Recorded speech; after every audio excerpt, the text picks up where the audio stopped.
agíssemos, se ao invés de sentar, ficássemos de pé.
Olá, nós estamos em plena campanha 40 Dias de Amor. E eu espero que você esteja lendo o livro 40 Dias de Amor, Princípios de Relacionamentos de Jesus, de Tom Halliday, editora Vida. Espero também que você esteja acompanhando as nossas devocionais diárias, que estão sendo enviadas pelo IBVA Zap. Espero que você esteja acompanhando os nossos cultos, preenchendo os esboços que estão sendo enviados com antecedência. Eu resolvi que a gente poderia ter, às quartas-feiras, este momento, 40 dias de amor, para entusiasmá-lo, para lembrá-lo, para ensiná-lo, para estimulá-lo a participar também da campanha. No domingo passado, eu disse que Jesus não nos mandou sentir amor pelas pessoas, porque eu não posso controlar meus sentimentos. Jesus disse para a gente agir com amor. O sentimento virá com o tempo. E mesmo que eu não sinta, mas eu vou agir com amor. Aí você pode dizer assim, mas isso é muita hipocrisia. Não, eu não sou hipócrita. Se eu não gosto, eu não gosto. Se eu não tenho vontade de fazer, eu não vou fazer. Se eu não sinto no meu coração, eu não vou fazer. Aliás, eu já tenho ouvido muita gente falar isso. Se eu sentir no meu coração. Bom, pense naquela manhã, bem cedo, uma manhã fria, chuvosa, você acorda para ir para o trabalho, aí se lembra dos problemas que está enfrentando no seu emprego. Aí o que você faz? Você pega o telefone, liga para o seu chefe e diz, olha chefe, eu não estou sentindo no coração o desejo de ir trabalhar hoje, eu não sou hipócrita, por isso eu não vou para aí hoje. É isso que acontece? É isso que você faz? Não. Você simplesmente age. É isto que nós estamos querendo que você se habitue a fazer. É isso que eu estou tentando fazer na minha vida. Ainda que não esteja com vontade, ainda que eu não goste da pessoa, ainda que aquela pessoa tenha me ofendido, ainda que aquela pessoa não tenha os meus valores, os meus hábitos, os meus comportamentos, eu vou agir com amor. Isso não é hipocrisia. Isso significa admitir que eu não posso controlar os meus pensamentos. Jesus nunca disse que você deveria sentir amor. Jesus disse que você deveria agir com amor. Quem é que você pode agir? Com quem você pode se relacionar e demonstrar amor? Tenha uma excelente campanha, 40 dias de amor. Amém.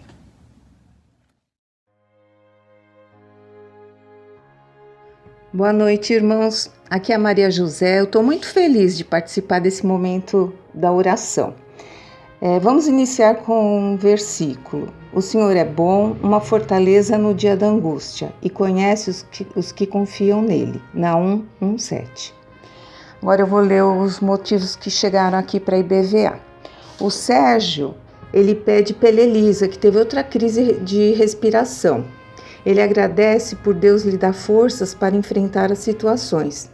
Ele pede também direção de Deus em todos os momentos. A Elisa também, esposa do Sérgio, está pedindo pela saúde dela. Deus abençoe vocês. O Elbi, ele pede para que o Senhor conforte a família Moraes. Nessa madrugada faleceu o pastor Elier. A Eliana Fischernes agradece por mais um ano de vida e também por todos os familiares, amigos e irmãos da IBVA que fizeram com que seu dia fosse especial. Você também é muito especial para nós, Eliana. O Laércio Barbosa, ele pede por sua vida profissional e por sua família. A Selma Carvalho pede por José, esposo de sua prima, que caiu da laje. Ele teve rompimento e sangramento no ouvido, e também pela esposa e filhas dele. A Gorete Fernandes pede por sabedoria para decisões em sua vida. A Débora Baldi pede pelo seu marido Júlio e por ela. A Márcia Silvestre está pedindo oração por Raíssa. Motivos emocionais, psicológicos, depressão, pensamentos de morte. O Alexandre Almeida, ele está pedindo a Deus por Adilson, do Ministério Adoração. Ele está internado com infecção e dor, após cirurgia para retirada de pedras nos rins.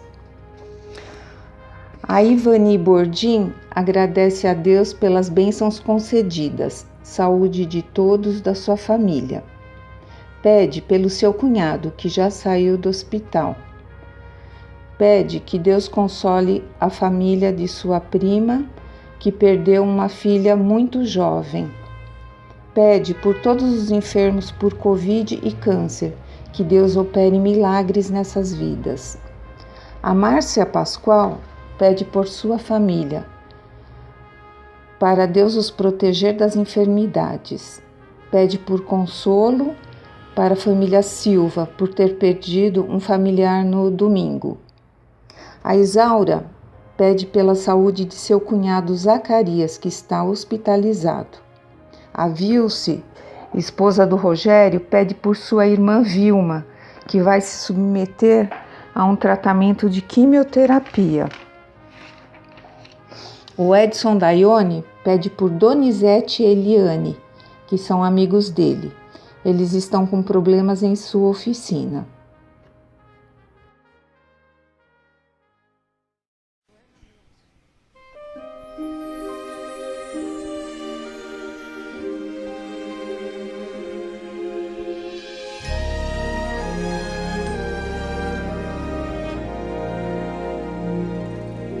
Tudo é mais tranquilo e fácil na jornada aqui, com Deus guiando nosso caminhar.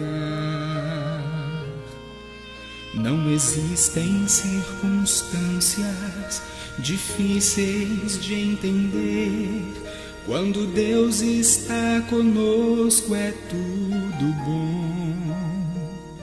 Mas ao chegar o mar e pensamos que as respostas não virão,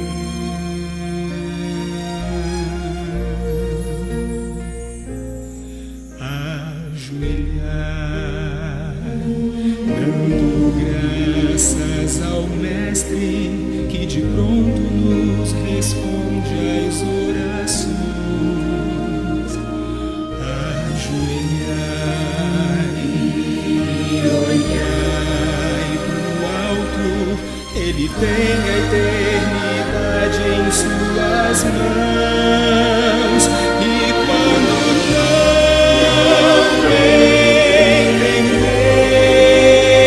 entender seu plano de amor, na presença do meu Rei,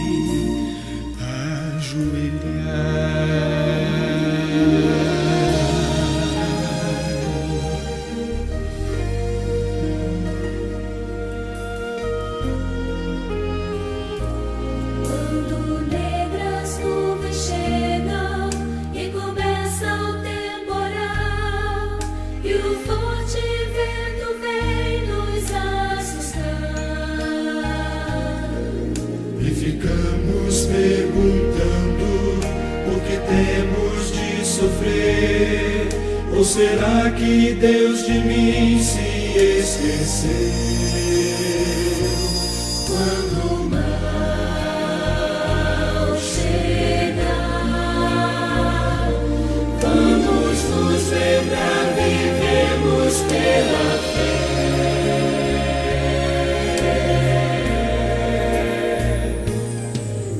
Ajoelhar, dando graças ao Mestre, que de pronto nos responde às orações. Ajoelhar e olhai pro alto, Ele tem a eternidade em suas mãos. E quando não entender seu plano de amor, na presença do meu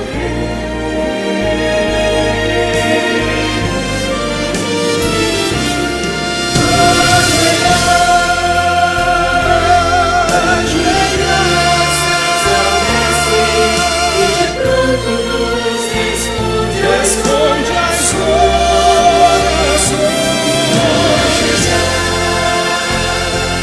E olhai pro alto, Ele tem a eternidade em suas mãos.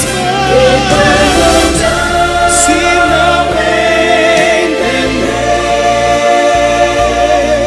seu plano de amor, Na presença do meu Rei,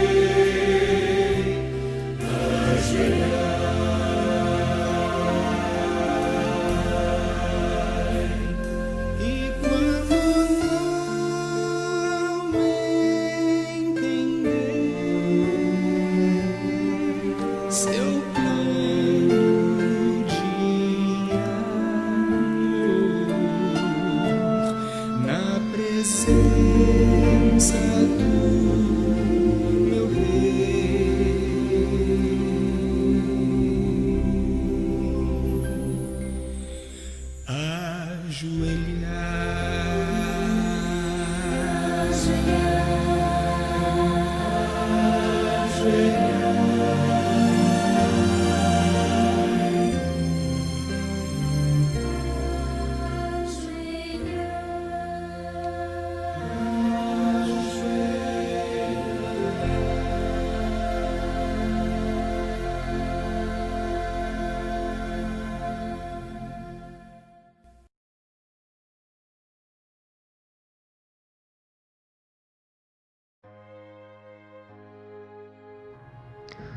Oremos, irmãos. Pai de amor, queremos agradecer por estarmos aqui reunidos no Teu santo e adorado nome. Colocamos neste momento todos esses pedidos que foram lidos, Senhor. São pedidos por saúde, por pessoas que estão enfermas, por decisões pessoais a serem tomadas, também por agradecimento por mais um ano de vida, pessoas que estão iniciando o tratamento de quimioterapia, pessoas com problemas de depressão, ó Pai. São muitos os pedidos aqui e o Senhor já se inclinou e ouviu todos esses pedidos. Por este motivo, Senhor, eu te agradeço, ó Pai, pela tua misericórdia, pelo teu amor, por nós confiarmos em ti e sabermos que o Senhor é conosco, que em ti encontramos caminho, pois o Senhor é o Deus do impossível. Aos nossos olhos muitas vezes não vemos saída, mas sabemos que o Senhor está conosco, cuidando a cada dia da nossa vida, Senhor. Te agradeço, ó Pai, pois eu sei que temos recebido livramento, eu sei que o Senhor não tem nos deixado faltar nada. E então colocamos aqui, Pai, esses motivos e desde já agradecemos a Ti, ó Pai, que possa vir agora o consolo, possa vir agora a direção, o caminho que vem de Ti, Senhor. Eu te louvo, te agradeço por esta oportunidade, Senhor. Louvado seja o seu santo nome. Amém.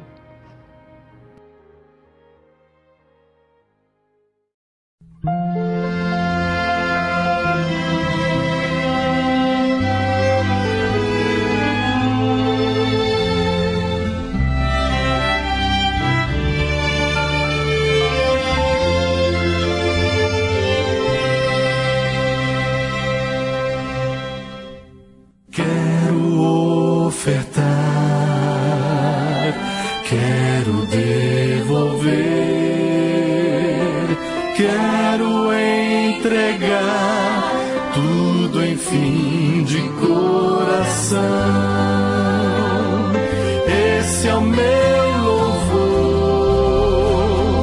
minha gratidão. Quero ofertar e devolver a Jesus.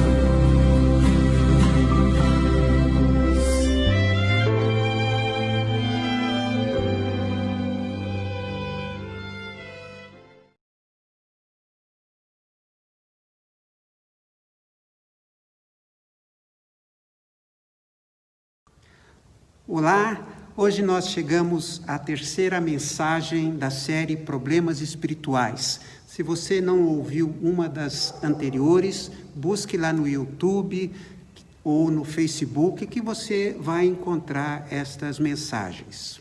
Problemas espirituais. E hoje eu gostaria de falar sobre o diagnóstico dos problemas espirituais.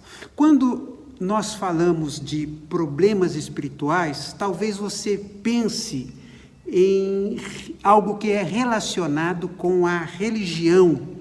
Realmente, para os cristãos, tem muito a ver. Mas espiritualidade não é o mesmo que religiosidade. A religiosidade está vinculada a rituais, a dogmas, a crenças, a visões de mundo. Já a espiritualidade pode ser definida como a busca do significado para a vida. Nós buscamos conceitos que transcendem aquilo que a gente pode tocar, aquilo que a gente pode vir. Nós estamos à procura de um sentido para a nossa vida, algo que seja maior do que nós mesmos. A espiritualidade, então, pode ou não estar ligada a uma vivência religiosa. Você sabia que um ateu tem espiritualidade? Por exemplo, se dedicando a causas ambientais, à erradicação da fome, lutando pelos direitos humanos. Então, é importante a gente guardar isso. Uma boa espiritualidade não está necessariamente vinculada à religião. Aliás, há religiões que adoecem. Agora, qual é a sua situação? Para determinarmos o seu problema espiritual, nós precisamos fazer algumas perguntas. Por exemplo, você é religioso, porém não é convertido?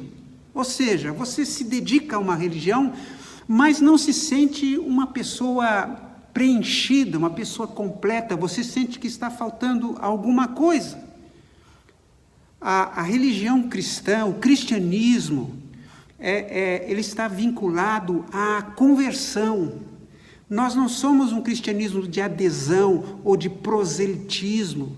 Nós acreditamos que uma pessoa tem que passar por uma mudança interior, uma transformação, aquilo que a Bíblia chama de novo nascimento. Tem que haver uma mudança interior. Há pessoas que se dedicam à religião, mas lá por dentro, lá no seu íntimo, ela ainda não se converteu. Ela não passou por um novo nascimento. Então há pessoas que são religiosas, mas são más, são insatisfeitas, são mesquinhas. Por quê? Porque elas só se dedicam à religião, elas não se converteram. Você já entregou sua vida a Cristo? No cristianismo, a conversão é eu deixar os meus caminhos e me voltar para os caminhos de Jesus, entregar minha vida ao controle de Cristo. Há pessoas que são convertidas, mas estão estagnadas, pessoas que entregam sua vida a Cristo, passam por um novo nascimento, começam a frequentar uma igreja, se tornam religiosas nesse aspecto, mas estacionam, ficam estagnadas como uma água parada. elas não crescem. E o cristianismo fala de crescimento, de santificação, de melhora de vida, você se transformar numa pessoa melhor. Ou pode ser que você esteja convertido, mas afastado, você se desiludiu com a igreja, você tem traumas, você foi abusado religiosamente, você foi enganado, você foi explorado e acabou se afastando da igreja. Talvez você seja um desigrejado. Então, tudo isso tem a ver com o diagnóstico que se faz de um problema espiritual. Nós já vimos aqui que os problemas espirituais nos afastam de Deus. Os problemas espirituais nos afastam do próximo. E os problemas espirituais nos afastam de nós mesmos. Há algumas pessoas que não estão bem consigo mesmas. É culpa, é insatisfação. Há pessoas que não se amam. Problemas espirituais nos afastam, inclusive, da natureza.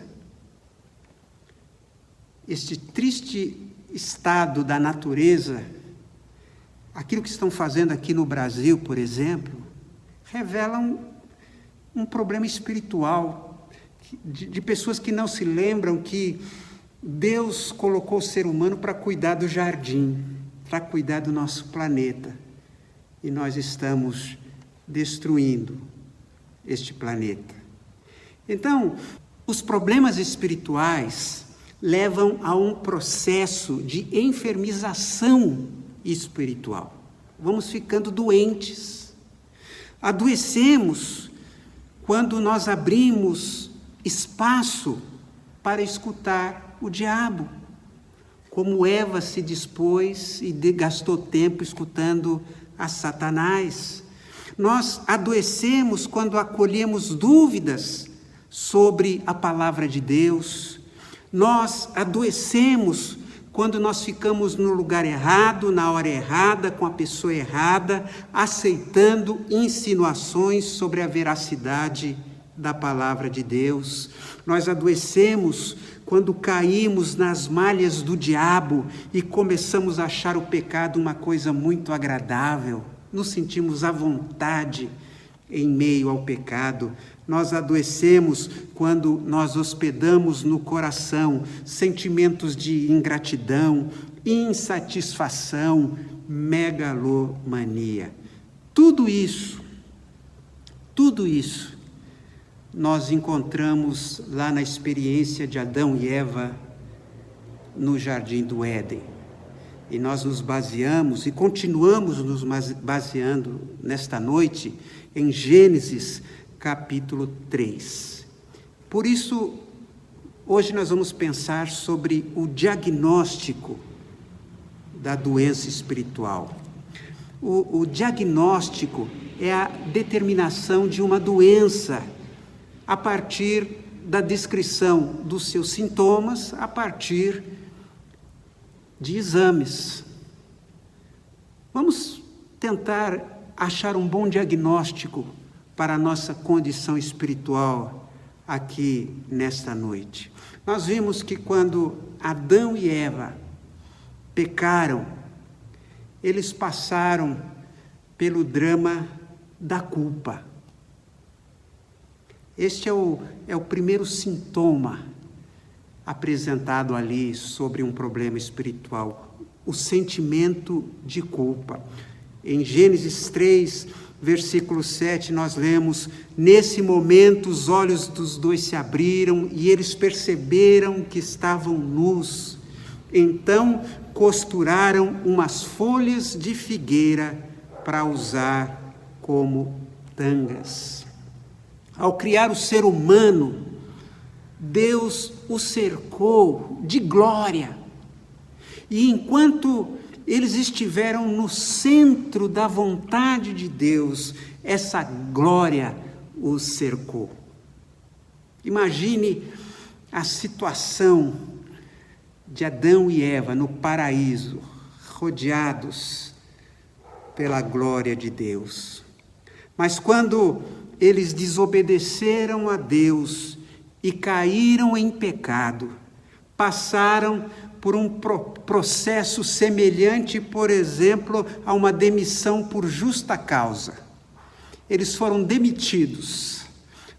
Deus pediu o crachá, o notebook, a chave do carro, pediu para que eles esvaziassem a gaveta. Eles foram despidos de todos os privilégios que tinham e foram mandados embora do paraíso. Quando nós lemos que antes do pecado ambos estavam nus, o homem e a sua mulher, e não se envergonhavam, e que depois tiveram vergonha um do outro e de Deus, nós podemos pensar que o matrimônio estabelecido em perfeição no Éden já não seria o mesmo. Assim como a terra, antes propícia a eles, produziria espinhos e cardos, outros privilégios que eles tinham lá no Éden também acabariam maculados, e o casamento seria um deles. Apesar de todos os livros e filmes românticos falem dos votos matrimoniais até que a morte os separe, fazendo crer que tudo será perfeito, nós sabemos da dificuldade que sempre existiu nesta área. Nestes tempos modernos, metade dos casamentos acabam em fracasso.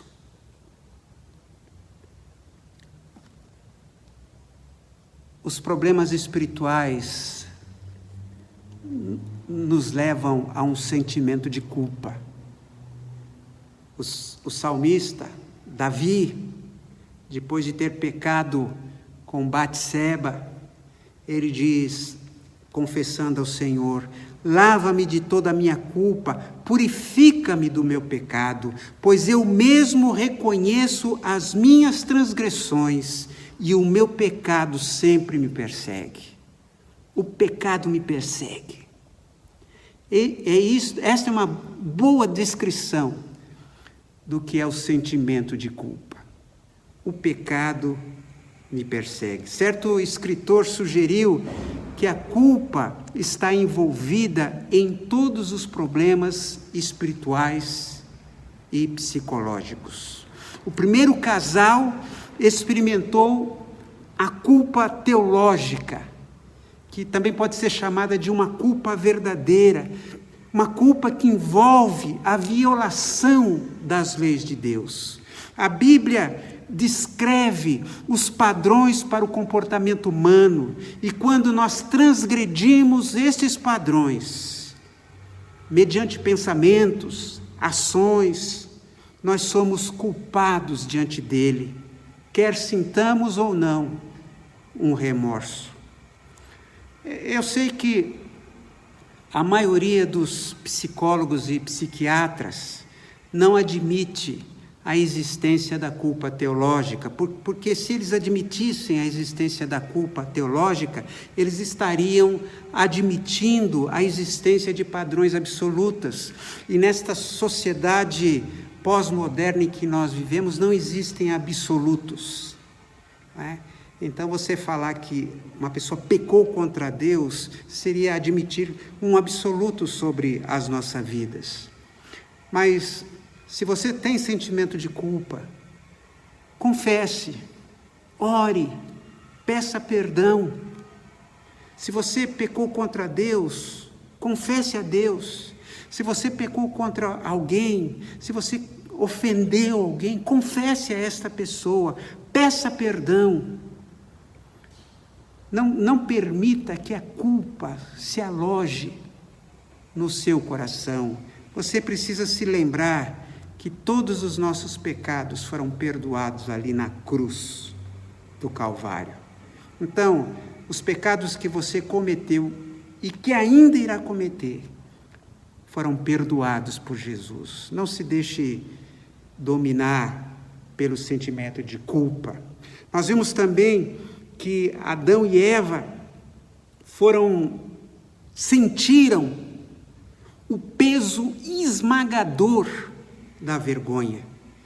Voltando a esse texto, neste momento, quando eles comeram o fruto, os olhos dos dois se abriram e eles perceberam que estavam nus.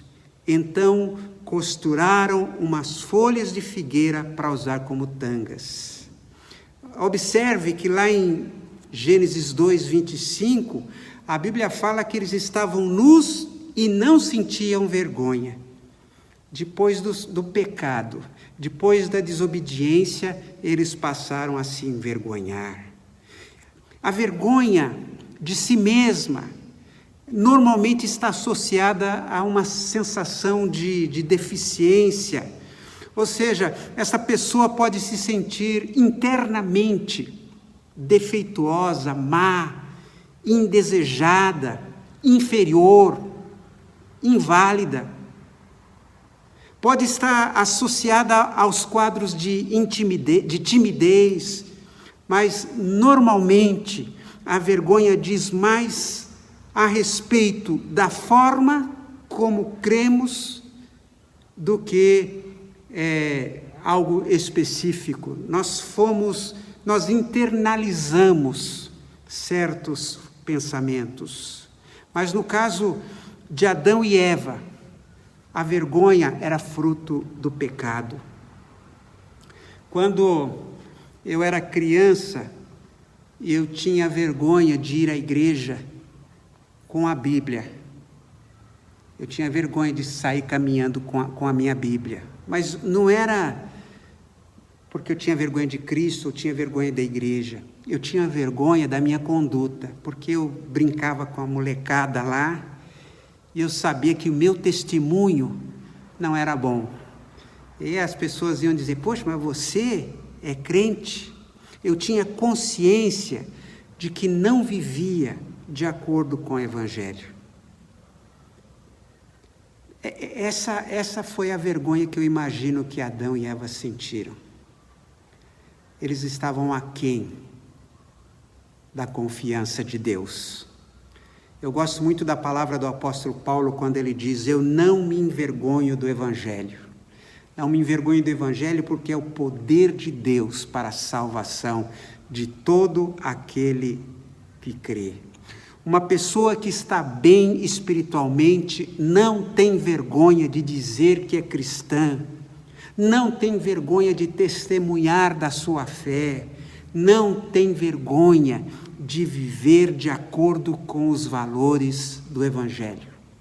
Ainda que todos o achem um careta, ainda que todos o achem um tolo, ele não se envergonha de viver de acordo com o Evangelho. Outro sintoma da enfermidade espiritual, dos problemas espirituais, é o medo e a fuga de Deus. Naquele dia, quando soprava o vento suave da tarde, o homem e a sua mulher ouviram a voz do Senhor Deus, que estava passeando no jardim. Então se esconderam dele no meio das árvores. Veja, Deus estava passeando no jardim. Foi lá tomar um café da tarde com Adão e Eva. Mas Adão e Eva fugiram. Eles perderam a intimidade com Deus. Sabe como é você receber uma pessoa íntima, para quem você não tem vergonha de mostrar o que é, de mostrar sua casa, mesmo que sua casa esteja bagunçada, sabe aquela intimidade para contar aquilo que você está passando, para ouvir, para rir juntos. Adão e Eva perderam a intimidade com Deus, como muitas pessoas não têm intimidade com Deus. Há muitas pessoas que são religiosas, mas elas são mediadas pela instituição, não é? Elas precisam ir a um pastor para orar por elas, precisam passar por um ritual para resolver determinado problema. Elas não têm esse contato direto a Deus. Nós somos sacerdotes, temos livre acesso a Deus. Jesus abriu o caminho para nós termos intimidade com Deus. Houve um tempo em que surgiu uma teologia chamada teologia da morte de Deus. Deus morreu. E numa certa ocasião, o Billy Graham, o grande evangelista já falecido, ele estava saindo da sua casa e lá estavam os repórteres que tinham acabado de ouvir aquela notícia, de conhecer aquele assunto, e eles chegaram com o microfone lá para o Billy Graham e disseram: Pastor Billy Graham, é verdade que Deus morreu? O que o senhor acha disso? E o Billy Graham respondeu: não, Deus não morreu, Ele está vivo. E eu acabei de conversar com Ele. Você teve intimidade com Deus hoje? Você pensou em Deus? Você conversou com Deus hoje? Você elogiou, ou confessou, ou pediu, ou agradeceu? Ou Deus está distante de você?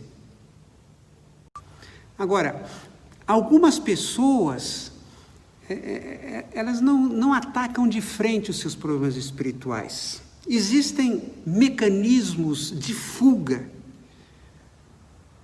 para evitarmos, tratarmos com franqueza os problemas espirituais. É difícil alguém dizer assim: eu tenho problemas espirituais. Quais são esses mecanismos de fuga? Primeiro, a racionalização. Lá no versículo 10, nós lemos: eu fiquei com medo porque estava nu, por isso me escondi. Olha, Deus, eu me escondi porque eu estava nu. Eles estiveram o tempo todo nus diante de Deus, mas só agora se deram conta de Deus. Isso é uma desculpa esfarrapada.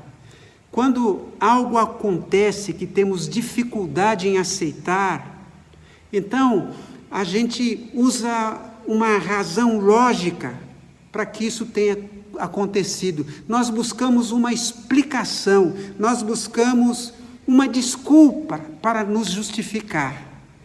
Eu estava nu, por isso eu me escondi. A pessoa que não é dizimista, não contribui, está sempre fechada em si mesmo, ela diz: não, eu não contribuo porque a igreja só tem ladrão. Vamos usar lá eu não vou dar meu dinheiro para a igreja. É uma racionalização, né? É uma intelectualização do assunto.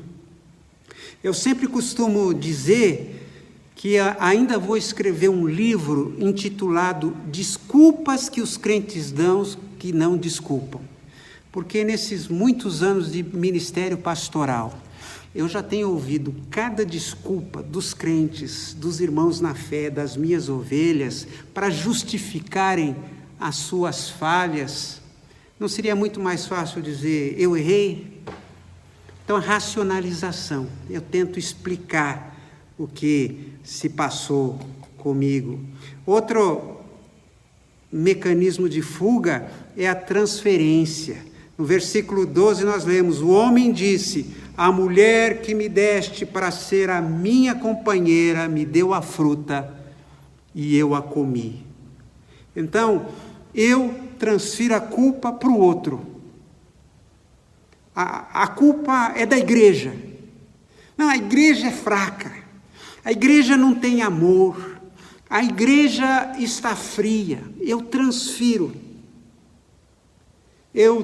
para o pastor, eu transfiro para a minha família, eu transfiro para aqueles que causam escândalo ao evangelho. Transferência. Você não estará tentando justificar a sua situação espiritual, culpando outras pessoas? Outro mecanismo de fuga é a projeção.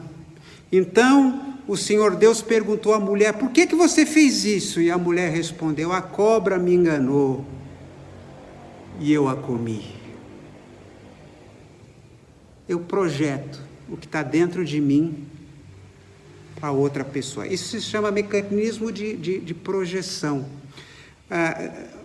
Quer entender melhor isto? Lá em Mateus 7, de 4 a 5, nós encontramos Jesus dizendo assim: como é que você pode dizer a seu irmão, me deixe tirar o cisco do seu olho, quando você está com uma trave no seu próprio olho? Hipócrita, tire primeiro a trave que está no seu olho, e então poderá ver bem para tirar o cisco que está no olho do seu irmão. Então, assim, eu tenho uma trave no meu olho, mas estou vendo o cisquinho que está no olho do outro. Nós estamos chegando em época de campanha política, nós vamos ter eleições, e cuidado com aquele candidato que fala muito em corrupção. Todo mundo é corrupto para ele, todo político é corrupto para ele. Este é um sério candidato a ser mais um corrupto. Nós costumamos transferir, projetar aquilo que está dentro de nós no outro. Eu me vejo no outro. Então, pessoas muito moralistas, cuidado com as pessoas muito moralistas, talvez ela esteja projetando. Cuidado com pessoas que não confiam em ninguém, porque essas pessoas provavelmente não são pessoas confiáveis. Então, quando você começa a ver defeito em tudo e em todos, imagine, será que isso não está dentro de mim? Será que eu não estou projetando em outras pessoas aquilo que está no meu coração? Estes são alguns mecanismos que nós usamos para nos defender de assumirmos os nossos problemas espirituais. Então, como é que você se analisa? Você se identifica com algum desses sintomas? Você já fez um exame no seu coração? Fale assim como o salmista: sonda-me, ó Deus, conhece o meu coração, prova-me e conhece os meus pensamentos. Vê se há em mim algum caminho mau e guia-me pelo caminho eterno. Na próxima semana, nós vamos encerrar esta série de mensagens e eu queria falar sobre como evitar os problemas espirituais. Eu espero que você esteja aqui conosco, participando deste culto. Se você tiver perguntas, se você tiver observações a fazer, utilize o IBVA Zap, utilize a página da igreja no Facebook e teremos muito prazer em lhe responder. Eu quero orar pela sua vida e pela minha vida também. Oremos. Pai querido, muito obrigado por estes momentos, muito obrigado pela Tua palavra. Ó Deus, nós queremos ser saudáveis espiritualmente. Ó Deus, nos ajude nesse sentido.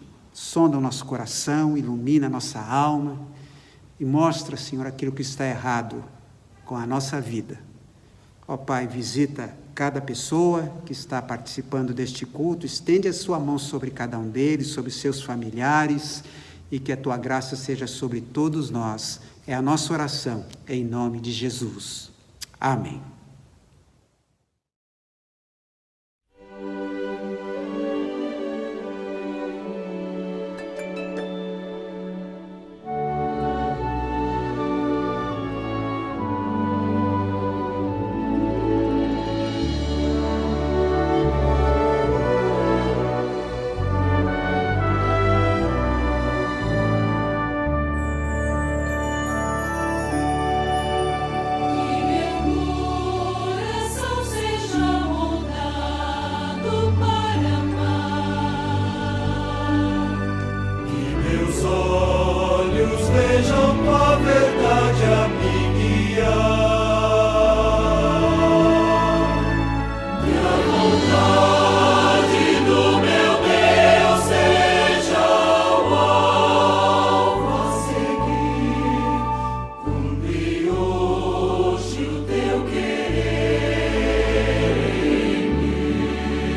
lindo Senhor, maravilhoso, tão bem eu sei que os meus dias estão em tuas mãos, cravados em teus perfeitos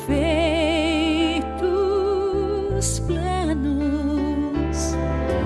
Tu me chamaste em tua presença e me guiou. O Espírito Santo vem ensinar minha vida a viver.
Olá, irmãos. Que a graça e a paz de nosso Senhor